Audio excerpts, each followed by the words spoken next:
Back in 2019, I had a client who wanted to sell their Toa Payoh executive apartment for $850K. The valuation then was $750K and he wanted $100K in cash or valuation.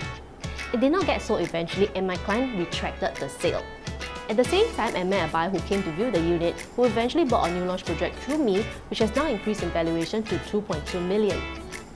Fast forward to this year, I have just transacted the above unit for my client at $1.038 million, which has far surpassed the valuation in 2019.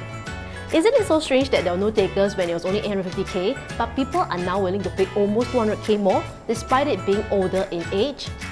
COVID, the Ukraine war, inflation, and the lack of housing supply has pushed HDB prices up, surpassing the last peak in 2012.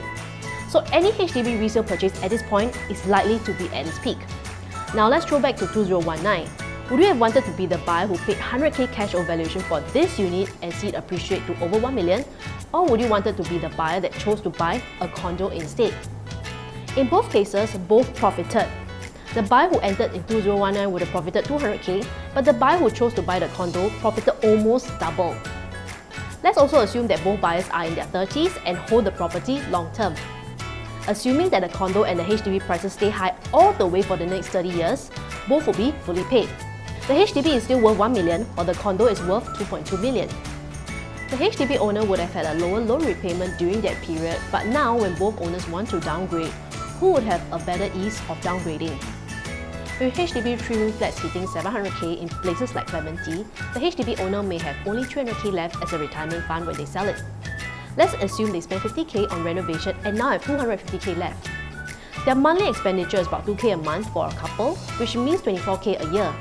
Hence, once they downgrade, their cash savings will only be able to last them about 10 years. Which means at the age of 75, if they have no spare savings left, they may need to continue working if their children are unable to support them. However, for the buyer who chose to upgrade to a condo when they were younger, they would have a heavy down payment and a higher loan repayment. However, given the same retirement conditions, they would have a spare cash of around $1.45 million. They could even downgrade back to this particular EA with $1.2 million of retirement cash funds. The main difference between both buyers is that one leveraged on the loan to save more into his property. So before you buy a resale HDB today, ask yourself, is your HDB able to serve you in the long run and into your retirement?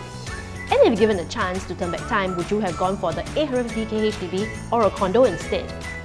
With resale HDB prices hitting its peak, are you unsure which housing option is more suitable? Contact me directly for a free analysis of your property options. If you find this video helpful, give me a like or comment or subscribe for more tips. See you next time!